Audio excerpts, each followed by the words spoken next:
My microphone. Shit. What's up? I told my microphone. Shit. Stop messing around. It's a true floor. I'm too committed. Put up. Everything's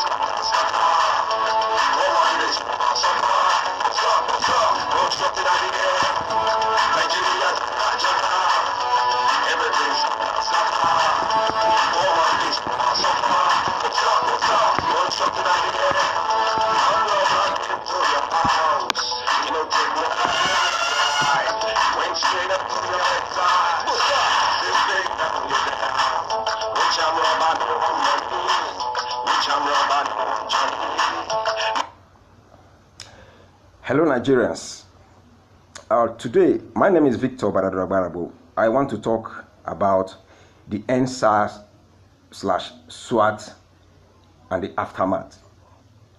You know, the protest that is on now is to end SARS, which they have renamed SWAT, and to end them. And then what likely is going to happen after that? You see, this time I want to say I have been so impressed by what the Nigerian youth have done.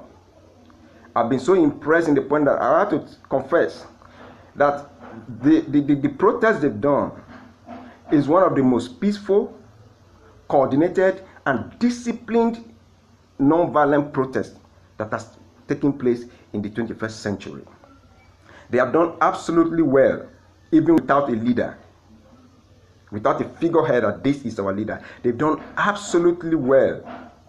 Now you can understand and you can see what Nigerian youth can do when they tell you enough is enough. You see, an awakened soul is a soul that cannot be comatose. It's a soul that cannot be bribed. It's a soul that can never be muted. An awakened soul is a soul that can never be intimidated to surrender. Because that soul has crossed the Rubicon. And when you've crossed the Rubicon, the fear is gone. Everything has disappeared. It's like you are at the gate of no return. When you are at the gate of no return, nothing moves you anymore. Because you know that either the end has come or the beginning of a new chapter has come. You see, if you have an understanding of what happened during the slave trade, or if you visited some site during the slave trade, you will understand that a lot of people paid price to sacrifice themselves. You see, there's a place in Benin Republic, there's a town called Wida. Slavery took place actively in that city.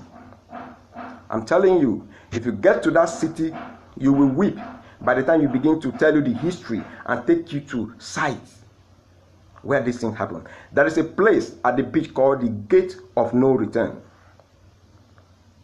Let me show you. I took a picture of it some years back. Let me show you.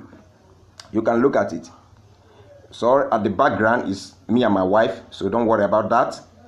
Now, this gate you see, this is the gate of no return. This is the gate of no return. You see, that's the gate of no return. Let me show you another one that shows that.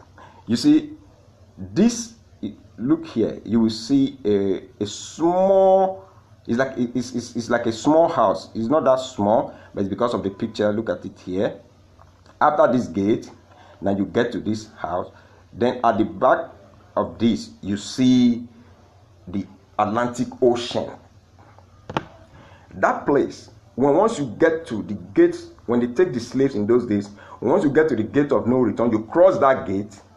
Now they will put you in that small house. That house is an underground house. As soon as they put you in that underground house, the next thing you see yourself is on board. You are already on the ship. Gone. Now, if anything happens to you in that place, maybe you are dead or you are too weak, they drop you in the Atlantic Ocean. And then fish will have their dinner or breakfast or whatsoever. Now there is a place before that, it's just about 1 kilometer before that gate of no return. There is a place, tree that you see, that tree. They said the man was so stubborn that he said he will never go. He prefers to die here on his soil than for him to go into slavery. So, and he was a very strong man. So when they discovered that this man, they can't go with him, do you know what they did? They buried him alive. They buried this man alive and planted a tree on the grave. I was looking at a man weeping and crying. A weeping. I saw generations that are weeping of what was done to them. I'm just trying to lay a bustle that when you are weak and you can't go further, you can't get to the gate of no return, they'll just drop you in the pit. And then by the side, when you are going to the beach, or by the side, there are flowers that are planted. These flowers are thorny flowers. They have thorns. They have chuku. So in case you escape, you cannot go this way. You can't go your left or your right because the flowers are there. You can't pierce it. You can't cross it. It will pierce you. Now, we've gotten to a point or a gate of no return in Nigeria where whatever the government do right now is going to determine how the next chapter will look like. You see, the government has taken the people for granted, and that is why I don't understand how insensitive and irresponsible they are. That people who are protesting to end SARS, immediately you gave them a change of name. Were they telling you to change names? You gave them a new name. Now, what is a responsible government supposed to do? Because the call of a leader is a call to put aside your personal interest. The call of a leader is a call to ensure that you revive the dignity of your people. The call of a leader is the call to genuinely serve the people out of your heart and not to exploit the people. But what I've exploited from the beginning is not just now. From the day that contraption was put together and called Nigeria, they've been exploiting the people. I always say that something like this will come up, and even things greater than this will come. I always say that Nigeria is going to divide.